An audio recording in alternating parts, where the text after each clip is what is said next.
YouTube, what is good? It is your boy Limitless Mike. I'm back up in this thing with another video, and hopefully you've seen it. Hopefully you've been following track and field. You've followed collegiate track and field to this point because it is the NCAA championship weekend. It's the big show, the big showdown, the big Lebowski, all that. And these ladies and gentlemen, these boys and girls, they've played it all on the line. They've done the work, and now they are competing for the title. The women's is going on. It's Saturday, and the women's is going on right now. And we've seen some amazing performances. Abby Steiner went out there and smashed it. But the men's is completed.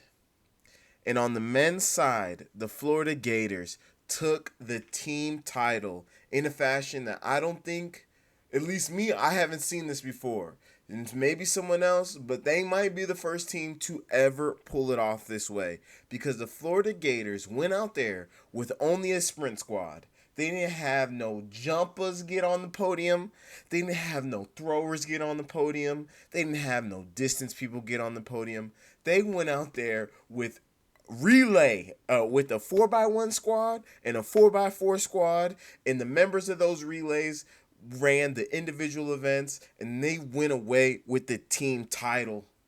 And like I said, I don't think this has ever been done. I could be wrong, but I don't think this has ever been done. If you don't know, here's what a lot of schools do in track, because basically there's more distance events. There's 5 distance races, the 8, the 15, the steeplechase, the 5,000, and the 10,000. And in those 5 races, there's only 3 sprints, 5 distance races. And in those 5 races, potentially, this doesn't happen, but potentially you could get first, second, and third. You could weight it down, and you can win that championship. That's what Oregon does a lot. They're kind of notorious for it.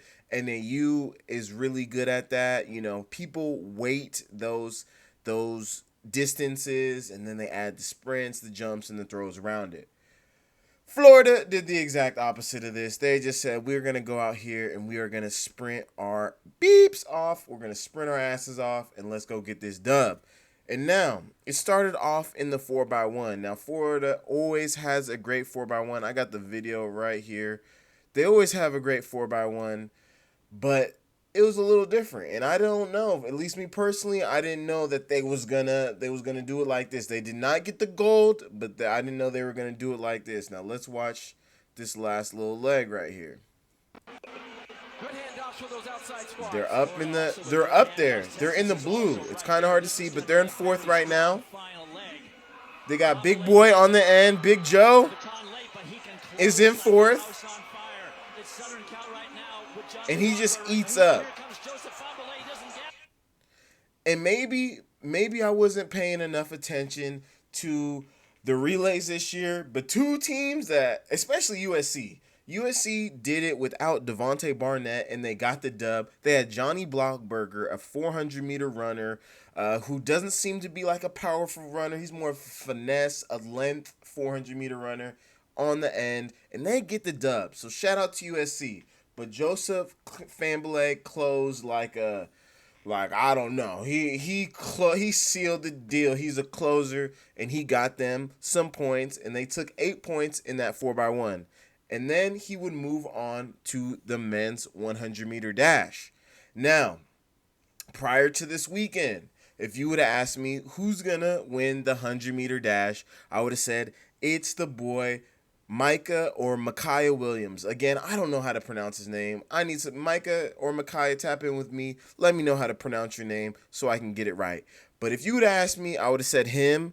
I would have said maybe the dude from A&M, I think Javante Harding, or Favor Ashay, the dude from Tennessee. That boy is nice too. And I probably would have put Bowling in there. I wouldn't have put Fahnbulleh up here in this 100-meter dash. That's just me personally. But Joesph Fahnbulleh felt 1,000% different. Mike Holloway felt 1,000% different, because this boy does this. Out his big man, he's with him. That's his best start ever. and he just takes it. No. And that is the number 14 time in the world right now. He went away with the number 14 time and just smashes it. That's really amazing. We're gonna watch it one more view of this. Oh, big. I feel like pop. Super shot. Reaction of the Gators on Shea. There, he's up there. I would not believe Shea. it. And there goes Joesph Fahnbulleh. You don't see him until He knew. But me personally, like I said, I didn't know.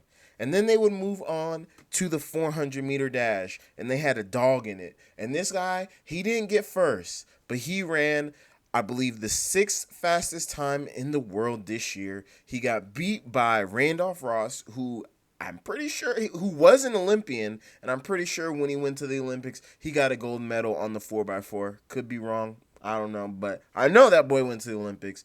But Champ Allison runs a 44.6, champion Allison. And that gives them. Ross. I'm waiting for a move from Allison, and it's not going to happen. Randolph Ross is going to successfully defend out there in lane 8 all by.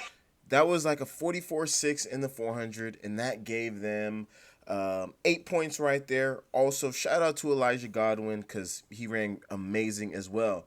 But now you see, so we had the 4x1 points. That's 8 points. We had the 100. That's 10 low-key, just unexpected points. We had the 400. We knew he would, at least I knew Allison would be 1, 2, or 3.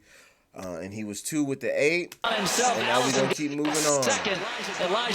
Shout out to Randolph Ross as well.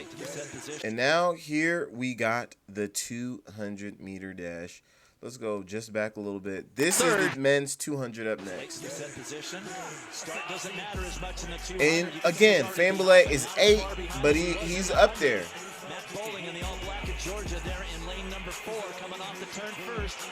Matt Boland's up there. Now my boy from Stanford, the freshman, is up there. But it didn't matter. If you're not, I don't even know how you could beat Joesph Fahnbulleh. To be realistic, unless you're just Usain Bolt or something. But if you're not far way ahead of this guy after 100, he is going to outclose you. He is going to close on you so hard, and that's what he done. He did the sprint double. Now, last year, he was also the men's 200-meter dash champion, so this one was a little bit more expected. Last year, he came on at this, he just closed so well. He came on at the end of the season. For me personally, last year, I started seeing him at SECs, and I saw him in the 100, and it was like, who's this big guy who's just running so crazy in the 100? He ran like a 10.3, but he closed hard. And then it was a lot of Terrence Laird. It was a lot of Terrence Laird, Matthew Bowling, but Fahnbulleh just kept getting better and better and better. And by the NCAAs, he got the gold. So we could have low-key expected in this 200. But still, he ran a 19.8. It is, I believe, the 3rd fastest time in the world this year. And that boy just looked really tough in that 100. He's late to the set position. Start doesn't matter as much in the 200. You can see he's already behind, but not as far behind as he was in the 100. Matt Bowling in the all-black Georgia there in lane number 4, coming off the turn first. And the outside, Odudi Onwuzurike of Stanford also. And here comes Joesph Fahnbulleh. He's unstoppable. Don't get in front of him. He's unstoppable. That's what the commentator had to say. 1984 the flash time. Let's see what they correct it to. You're not going to close on it. So far, no wind reading. 0.6 at his back. Shout out to him. We'll have to see. He was also an Olympian. We'll have to see if he comes back to Florida. You know, Nike, Adidas, whoever, Reebok, get on the phone and tap in so that he can go pro and just stop winning NCAA titles. Get that boy's money. Also, shout out to Udodi. I can't pronounce his last name, but shout out to Udodi. Earlier this season, I made a list of 5 freshmen to watch out for. He was one of the freshmen, and clearly he's one of them boys because he made it all the way to the national championships and placed 3rd at the national championships as just a freshman. So yeah, shout out to him. He's doing amazing. But back to these Florida Gators, because they would This thing is close even out. close. They will close out with the 4x4. Now, I'm not going to show you the whole 4x4, but you're going to get the picture because they would take this thing home. Miley might have killed their chances of the collegiate record. Let's see. With the 4x4. And I do believe that was like a championship record. That was the fastest time, not ever in college, but that was the fastest time that was run at the NCAA championships. So, shout out to them Florida Gators. After all that, they started dancing on them. They started celebrating on them. And they just made it happen. They doing the chomp. And this is crazy. Shout out to Mike Holloway. One of the, he's a black head coach in the NCAA. So shout out to him. Shout out to Grant Holloway as well. And just shout out to the Florida Gators because they put on a show. Again, I love the sprints. I come from a sprint and I guess a jump background. I wasn't doing the 8. I couldn't get into the mile, all that. Although I have a lot of respect for it. I couldn't throw jab or throw shot put. Way too skinny for that. I was out there running the 1s, the 2s, and the 4s and being on them relays.